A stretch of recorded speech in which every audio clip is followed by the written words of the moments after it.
How many of you saw the Silver Circle last night? Okay, so you kind of know where, at least you know the setup of who the rebels are and that kind of thing. What we're doing is working on the sequel story already, and we're trying to develop what that is going to look like and feel like and what it's going to be. And part of what we're trying to do in this is to make it an interesting exercise in looking at sort of liberty-style conflict resolution in the face of adversity. Part of what I've realized in the process of doing this movie is that it's really about people like us in a very broad sense inside of very unusual and adverse situations, and what do people do when things get even worse. So, and I realize there's a variety of people like us and different points of view and different feelings about different issues. So that's where it gets interesting, and that's where kind of Stefan is sort of the podcast king of designing the future, not designing the future, but ordering the future with anchovies.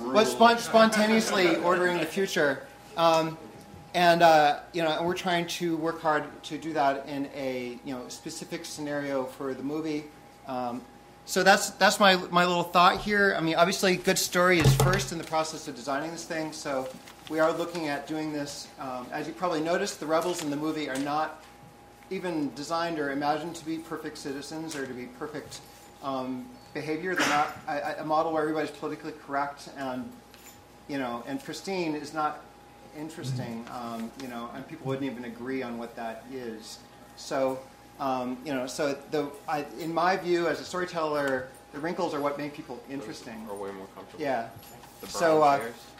I don't want to get more comfortable. Yeah. So anyway, so we are looking for the entertainment angle on this too. So what we're doing is we're moving the story forward into 2028. So we're making this, giving it another 10 years after the Federal Reserve blows up in the movie, and further economic crash, hyperinflation. U.S. is far out of the picture at that point, and we're starting to divide into regions of the U.S., semi-autonomous regions that basically stop sending their congresspeople, to Washington every year, and are trying to operate on their own. And we're hoping, thanks to Quebec, among other things, that the idea of secession can be more separated from slavery in the U.S., which is odious, of course, but it'd be more about states' rights, about money, and about debt. And so the idea is here, we're playing with divisions inside the U.S., but, or not just the U.S., but we're kind of extending up into Canada. But we have different regions. We have kind of a northeast free region with what's currently Vermont, northern New Hampshire, Vermont, New Hampshire, Maine, northern New York. There's the traditional South. We kind of kept the same borders there. There's kind of a statist region here, so Pennsylvania through D.C. There's a great Midwest here. We have Texas as kind of like a neocon oil magnate, and then we have California just sinking into the sea over here. There's a Northwest region. A lot of pot comes out of there. Good pot too. And then the two areas we're really going to. And then there's like we thought we'd have a lot of fun with Utah on its own. And then yeah, no, it'd be fun. I mean, it's if you want to do that, you can. So and then the two regions that are mostly going to be focused in the movie are really we're going to have like a southern region. I haven't named these things yet, but Arizona, New Mexico, going down into Mexico, or what's currently Mexico, and then we have this kind of rainbow of stuff kind of starting up in Colorado, going all the way up into BC, and then kind of we get into like survivalist type libertarians sort of up in here that pulled up in Idaho and they're ready. They've been ready for 10 years already now. Down into more socially, more cosmopolitan, I guess, sort of libertarians in the Colorado region. But we're trying to create different sort of tribes and different flavors inside of these things. And what's interesting from that point is no longer is the movie just about fighting the state and fighting the bad guy and running away from the bad guy and whether or not to hurt the bad guy and all that. But now these regions can actually interact with each other and have issues. And that's where it gets interesting. That's where what I call positive storytelling. L. Smith has done some of that, despite his people's issues with him with IP. He's done the most that anybody I know of that in a fictional sense, like a probability approach of like what it would be actually like with competing police departments. how does that play out? What does it look like? Despite the talking monkeys and that. So we're trying to play with that a little bit more. And part of the plot kind of revolves around a Freedom Summit where there are these differences and splinters here. Oh yeah, and then the green things are city-states. So we have like a New Orleans tied with a offshore rig. That's like a libertarian rig. This may not all make it into the sequel as part of a universe that expands. But Las Vegas is definitely going to be a city-state. That would be awesome. So there's a couple of those things. But they're kind of splintered, and these areas are trying to fight them and recreate a more perfect union, as it will, under tyranny.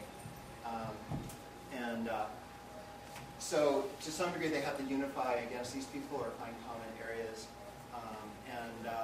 So part of the whole movie is set inside of a thing with a Freedom Summit where these groups are going to try to get together and try to work out differences. And maybe one has a more pacifist approach, one has less pacifist, or they believe that they're in self-defense. But we want to sort of tease out what realistic discussion would happen inside of that realm. So that's largely where my prepared stuff ends. I mean, I'm kind of interested in talking with you guys and Stefan to try to figure out how to flesh that out. What would that look like? And I do want to kind of stay focused on something. Stay focused? Sorry. No, something we can actually make into a fun story. So make into something that actually works outside of this room in movie theaters, and because the center of storytelling is conflict. There's a hero overcoming adverse circumstances. Okay, well, let's just kidding. I mean, if I can just Are we have an argument? No, we're not. I just want to give a very brief, it's warm, it's sunny, and here begins the very brief history lesson. Come on, I paid a lot of money for that graduate degree. Please let me get a little bit of work out of it. Because I think the closest analogy to this kind of situation in the past, people are filming, right, so I can keep moving this. Okay. So the closest analogy is the breakup of anyone want to guess? No, because the Soviet Union got massive amount of resources coming in from outside. Yugoslavia. Christendom. I think this is the because we have still a roughly centralized ethic, but we have a breakup of regionality, and that's I think closest to the end of Christendom, sort of the late Middle Ages. So I'll give you a very, very brief, and we'll see if this sparks any discussion or if it's not relevant. But I think it's really, really the closest historical parallel. I think is to this. So, I mean, the Muslim world and the Christian world, right, they had this big fork in the road around sort of 15th century. And it really had to do with science, I think, more than anything else. So, one of the problems with science for religiosity is science limits the mind of God, the intervention of God, right? Because if you come up with an absolute physical law, well, God can't violate it. That's the whole point, right? So there's this tension. Because what do people pray for when they pray for God? They pray for miracles. Right? They pray for violations of physical laws. Please let gravity run backwards. I just jumped off the wrong cliff. Whatever it is that they're praying for. Please let that bear be a stuffed one that's outside my tent. Whatever it is you're praying for a violation of the laws of physics. Even praying for victory in war. Please send my spears right to the jugulars of the bad guys or whatever. And so science limits the mind of God argument, right, that comes in and intervenes in all this. Directly analogous to intervention, I would say, in a status society, right? What are people, they're looking for violations of economic laws when they follow this, when they lobby for the state to do things. They're also violating moral laws. But when you get down on your knees and pray, you're asking for a violation of physical laws. Now, when scientists come along and say physical laws are inviolate, that's not great for the priesthood, because they can't then give you these get-out-of-reality free cards that people pray for. So in the Muslim world, they went with the mind of God, and they squelched science. They actually built an observatory in the Muslim world. I think it was in Turkey.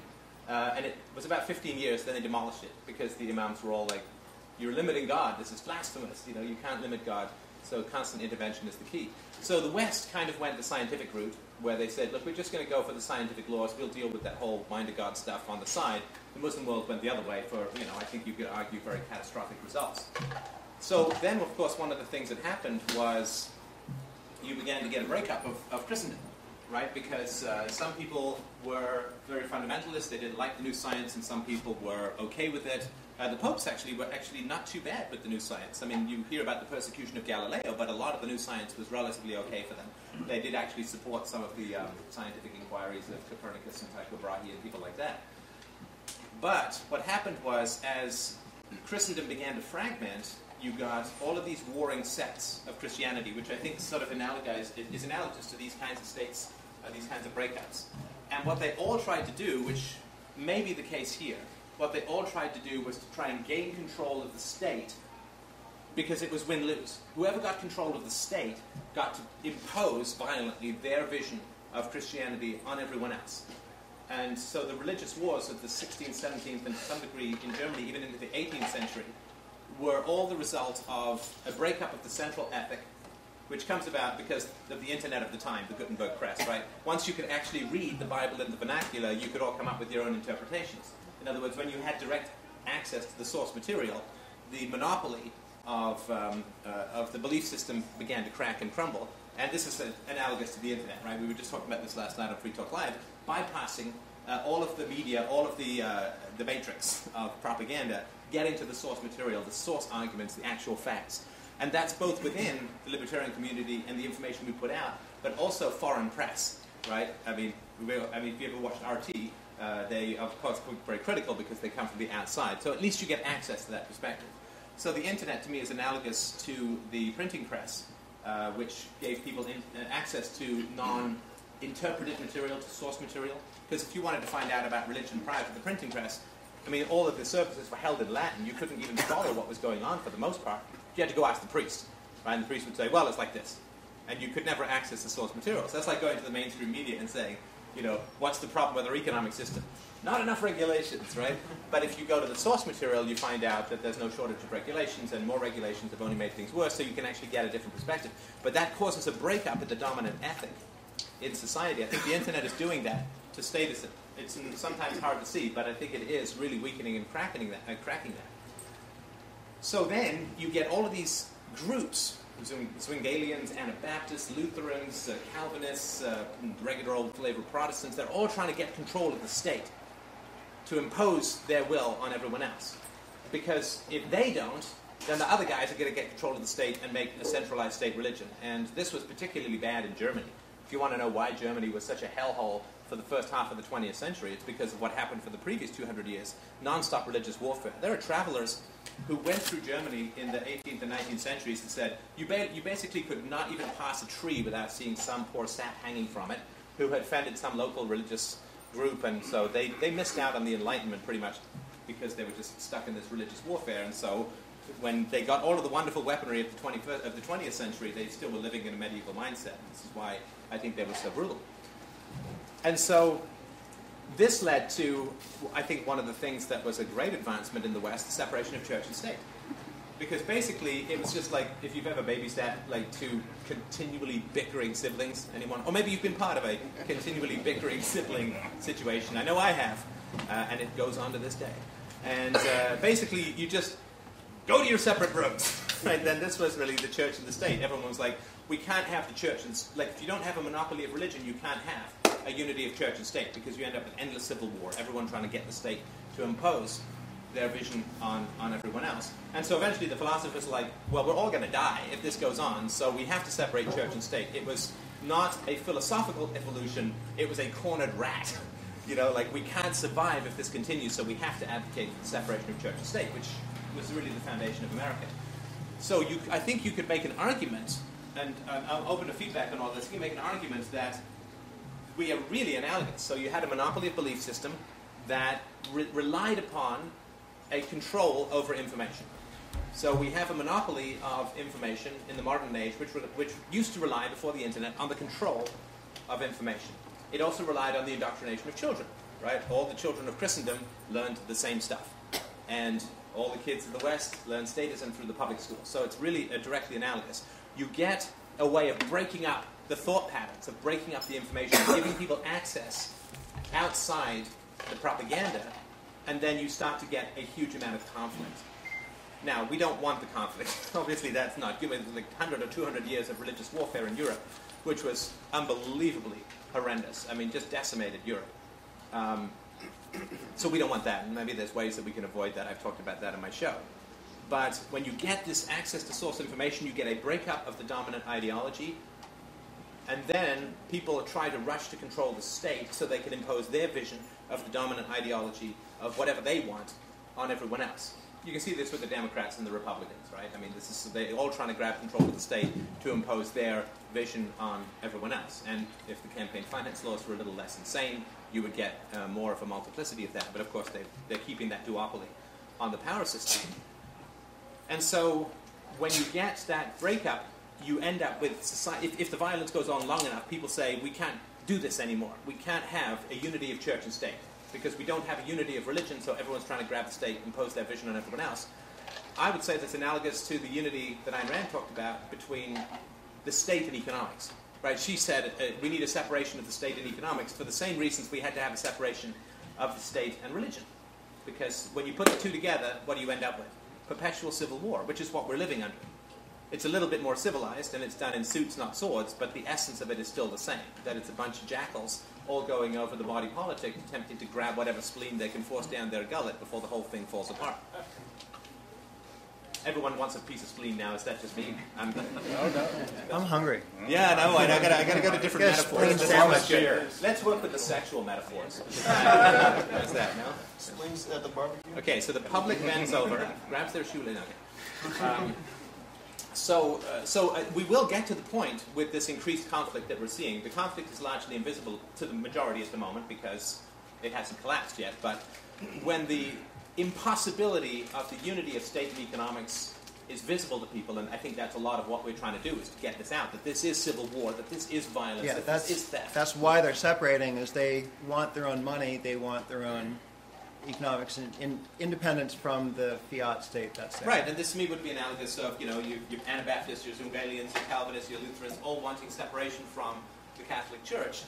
And of course, that's not where we want things to end, right? We all want to end up separating from the state. We all want to end up diversifying or divesting ourselves of statism at the individual level, and that, of course, is not the case yet. We're a long way from that. But so I think that's, if we keep arguing that what's occurring is fundamentally a moral problem, it can't be solved simply by making the state smaller, it can't be solved by introducing new parties, it can only be solved by recognizing the immorality of the system.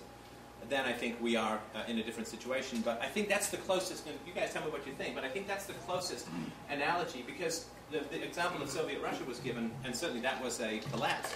But I think that this is different. There is going to be a collapse, but Russia didn't collapse because people generally understood that communism was evil and impossible. It collapsed because they ran out of money. And of course, the government's going to run out of money. But if the government runs out of money and there's a general awareness that it is evil that has failed, then, if you can correctly identify the problem, you get the solution. And if you can't, then you will never get the solution, right? Because, the general tendency is, well, if only government had a little more money, a little more power, everything would be fine. And of course, that's the complete opposite is the truth, right? It's because of the violence that the system is failing. So I think that's probably the closest analogy, because it is, the internet is what, late 80s? I got onto it in the early 90s, but I don't know when. Some of the older people. And it's not often that I can say that in the crowd. The older people. Jake, nothing. I think it was, so we've had 20 years or so of the Gutenberg press, of the source material in the hands of the people, and I think libertarians have made fantastic use of the internet in terms of getting information out there. And because of that, I think that we're going to face a sort of social or economic decay or collapse at the same time as, the trumpets of truth are blowing hard on the horizon, and really getting people to understand why things are going wrong. Because, what we always pick up, the free market is failing, and those greedy bankers, and, all the privatization that they've experienced over the past century, gosh, it is just so greedy and terrible, so we need more government. But there is a lot of skepticism towards that. I'll just give you one example, then I'll shut up. You guys mostly from the States, obviously, here. When I was growing up, the belief that was put out was always, we can solve the public schools with more money. Right? That was always a little bit more money, a lot more money. Give us money until we tell you it's enough, and then we'll be fine. Have you heard that recently in the media? No, I I haven't. I mean, I've read a bunch of newspapers. You'll hear it from the public sector unions because they're, vampires on the young. But you don't hear that a lot. You don't hear a lot like, well, we just got to give. You'll hear it from Barack Obama as he's outpouring himself and putting out his silent dog whistle call to the public sector unions to give him money. But you don't hear that from the mainstream media that much anymore. So that has become less believable. The idea that more money, and I know that there's been but I know there's been more regulation that's gone on in the financial industry, but I don't think that there's a general consensus that more regulation is going to solve the financial crisis or giving the government more power. I think that it's sort of reaching its apogee, like the ball you throw up in the air. I think it's just starting to tip over that thing to come down where people say, well, we have the largest and most powerful government that has ever been conceived of. It's 5 to 10 times bigger than the people who said it was just the right side to solve its problems. Now it's 5 to 10 times bigger and the problems are even worse. And I think, as we were just talking about with somebody over there, 40% of Americans' wealth got wiped out in the last 3 years. I mean, that's a neutron bomb that goes off in a household. And I just think it doesn't seem to me the call for more government is just not there. And so I think that it is starting to turn around. And I think that is very analogous. So hopefully we can get over the religious civil warfare thing. And I think we can with the right information. But I think that's probably the closest analogy that I would put forward. And I'm happy to hear people's thoughts or feedback on that. I mean, I don't know if anyone studied this stuff, but that's sort of where I come from. And can I ask a question in there? I mean, if we go forward to where there is no government, or the government is the current central U.S. government is something that's a couple of thousand miles away, trying to regain control, then and we have these regions that have kind of set up shop under their own principles, and we're going to posit optimistically that some of them are much more liberty-oriented with variety inside of that. So now they're kind of on their own a little bit, and it's kind of like these winged aliens trying to work something out with the Anglicans. That's kind of the interesting scenario that I kind of want to play with, with the Catholic Church trying to come in and, from the outside. Right. So, I know you talk about, the resolution agencies and that kind of a thing. So I'm just kind of curious how, an example that I can think that would make a bad movie would be a free city-state inside of Las Vegas, which has no water, and they have to negotiate with everybody around them to get their water or do, and if there's a crisis, then how do they handle that?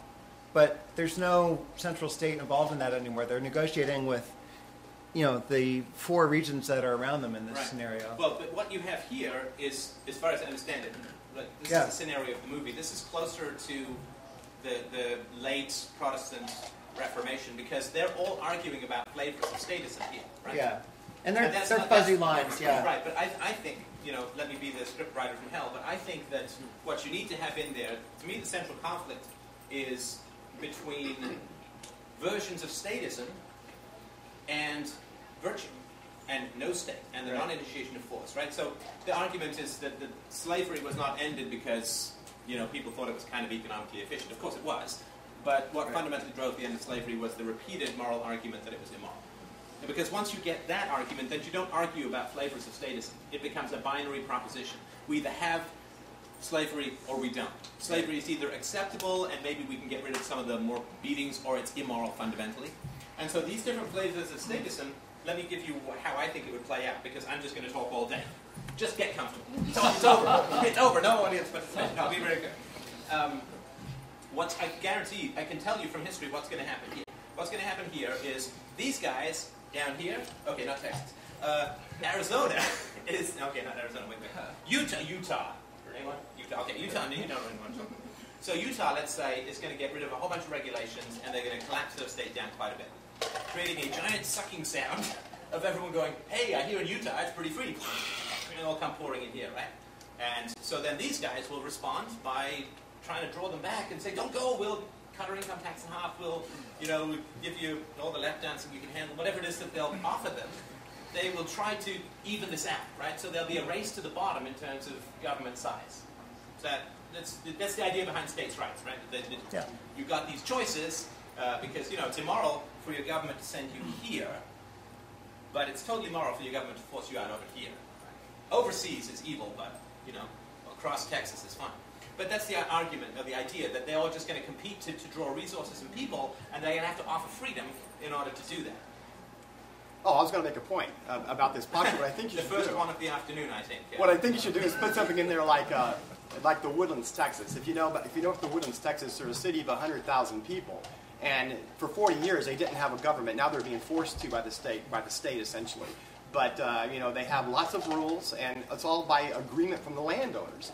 And if you break a rule, basically you'll get a notice in the mail, and you can test it. But if you lose it, you're going to get a lien on your house. You're not going to end up, you know, with somebody who's threatening you to jail. But they have parks, they got business districts, industrial districts, they got lakes, they have all the amenities of a modern city. And they got 100,000 people, and they raise $80 million a year in revenue.